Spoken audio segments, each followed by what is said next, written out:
you guys! It's just Paula and welcome back to my channel! So for this video, magkakaroon tayo ng house tour ng lolo ni Joris. So since 1901 pa itong bahay na to. Tara, pasok tayo. Dito ang pinaka main entrance.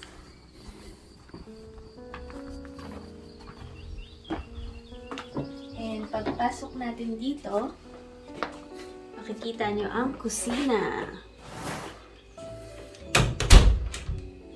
Yan.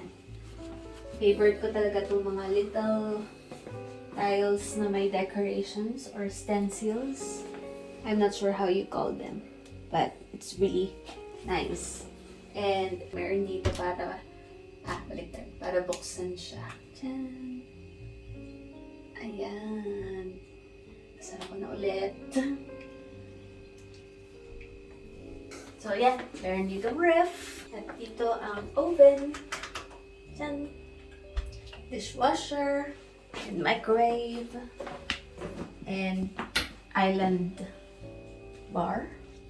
I don't know how to call it, but whatever. And meron ditong how do you call this, baby? I don't know, but It's time.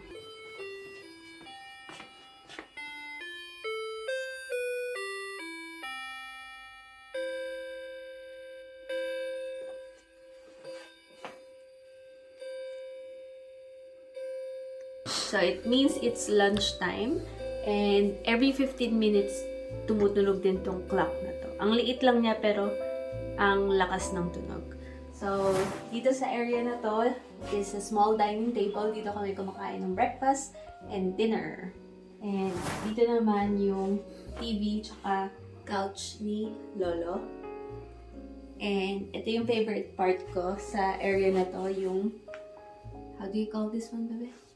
In English? Heater? fireplace. Fireplace. Yeah. Sorry, nasanay ako sa Korea. So, this is the fireplace. And I was able to experience how to make fire inside. So cute. And kapag maraming bisita, doon naman sa kabila, the bigger dining table. Open wide dito. And paglabas naman natin dito, is yung terrace. Dito kami nagla-lunch. Nagla-lunch na kami. Simple lang. Yan, malalaman ang pinagkaiba. French style, Filipino style. Okay. Then, going back inside. This is our family tree. And maglalagay kami ng aming fingerprint there. Dadagdag namin. Because now I am part of the family.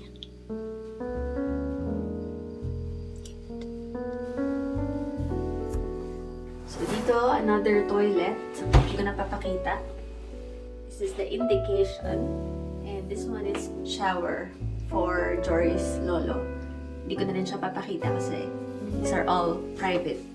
Okay, so ngayon naman akyat na tayo para sa mga rooms.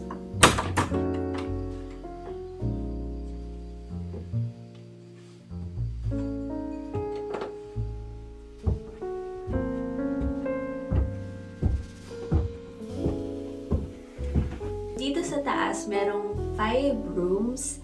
And ito yung una, tsaka yung pangalawa. Itutour ko muna kayo sa room na pinili namin, which is the second room, or the blue room. You will know why. Let's go! Yan, ang blue room kasi blue ang bed sheets and the curtains. And ito yung pinili ko sa lahat ng rooms kasi it's very convenient for both of us. Nakahiga. And ito yung favorite place ko dito. Meron siyang desk. It's very vintage. So, dito ako nagbabasa. At dito rin ako nagsusulat or dito ko rin ina-update ang aking planner slash journal. And ito yung lamp ang ay, hindi pala nakasaksak. And ito yung lamp. Diyan, gumagana pa rin siya. Ang ganda. Tapos meron ding vintage mirror dito. Very antique. And gusto ko rin yung lamp dun sa taas. Tapos gusto ko rin itong wardrobe. Kasi meron siyang susi na sobrang antique. Look guys! So cute! And gumagana siya. So, wait lang. Ayan. So, nakabukas na siya. Diyan! So, ilalak ko na siya. Diyan! Cute, no?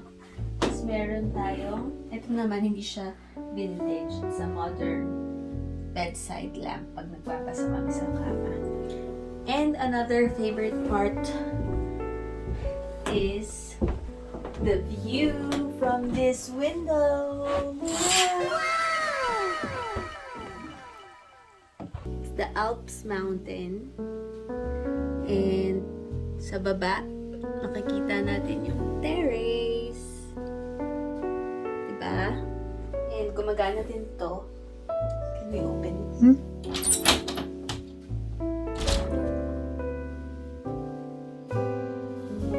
Hello, friends!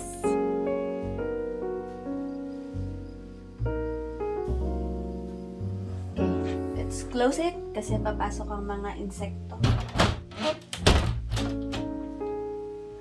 Bye-bye, Leo.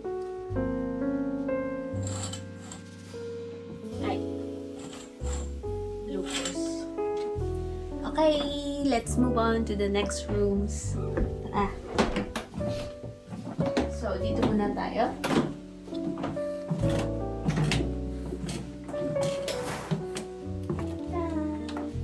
Merong anong tawag dito sa kama na to? Deck. Kalimutan ko yung tawag dito. Basta yan, meron siyang dalawang kama. Tapos meron ditong small table and chair for the kid.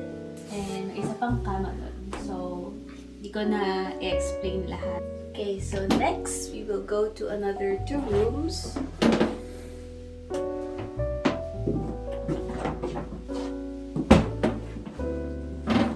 So, dito, banyo.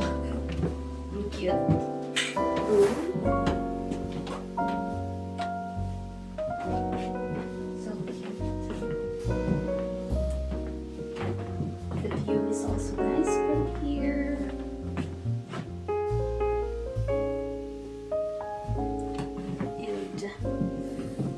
Umupo dito. Pipiliin ko sana tong room na to kaso kay uncle room na to. So, ayokong galawin yung mga personal touches na ginawa niya dito sa room. And, ang cute din ng lamp. Diyan. Then, there's another room here.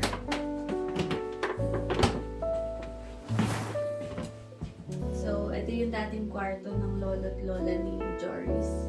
And the view from here is the trees and some sheeps.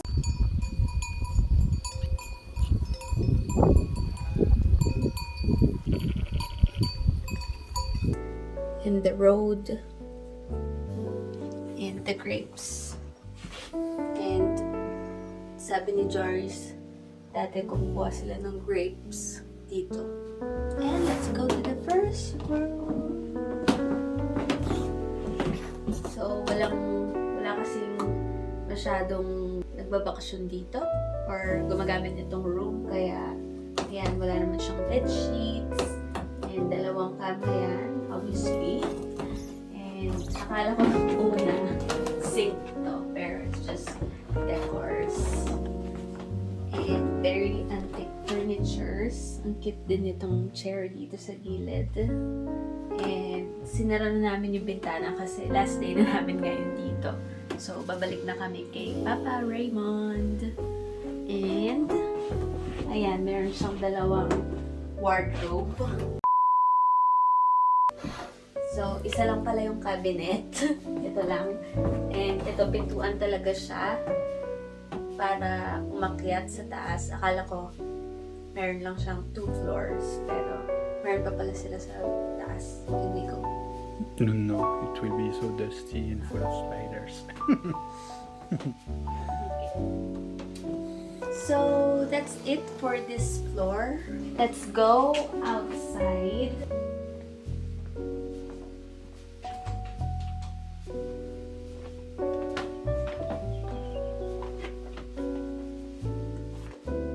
Dito, sa labas, merong bell.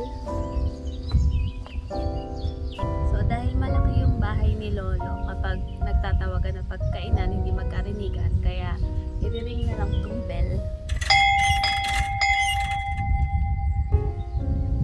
Kain na na! Ayan, dito pa rin yung ubas. Dito yung garage dati, pero ngayon storage na siya. Tapos dito din another storage. And pinakamagandang dati pala meron silang barbecue area dito. And then dito sa likod yung one of the most beautiful views I've ever seen. Hi. Some clouds today. Clouds. It's okay. Clouds.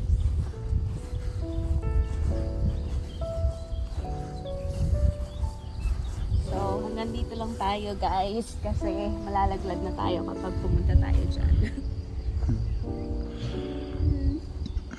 It's cloudy.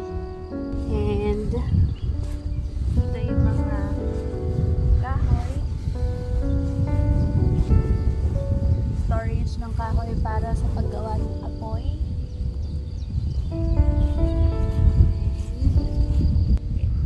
Then, Ito naman sa likuran. Ganda.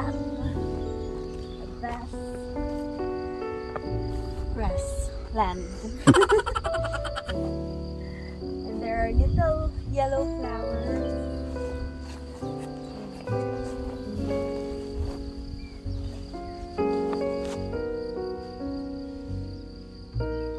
So, lahat ng mga yellow flowers na nakikita niyo dyan, ayan siya.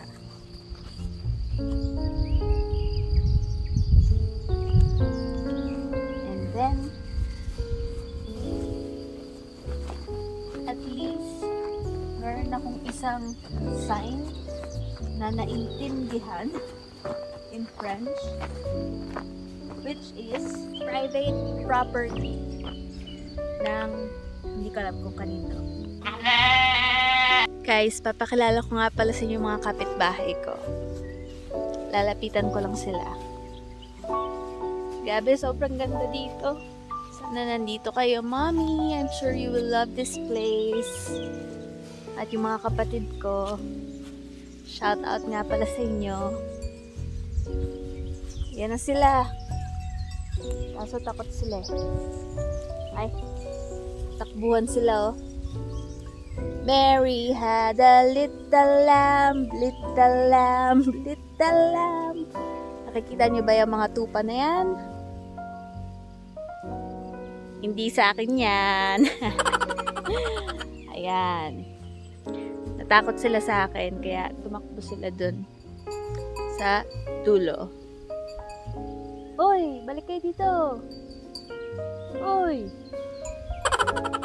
Yan. Ayaw nila sa akin, nagsitakbuhan na sila. Bye-bye! Bye-bye, sheeps! Bye-bye! I will miss you all. Bah, may isang naliligaw doon, tignan nyo. Diyan! At dito na po nagtatapos ang ating house tour. Napakaganda po ng bahay ni Lolo. I'm so blessed to be here. At nakakaiyak sa sobrang ganda. Ayun lang, sana po nag-enjoy kayo dito sa house tour ng lolo ni Joris. Stay safe wherever you are and God bless you! Bye-bye!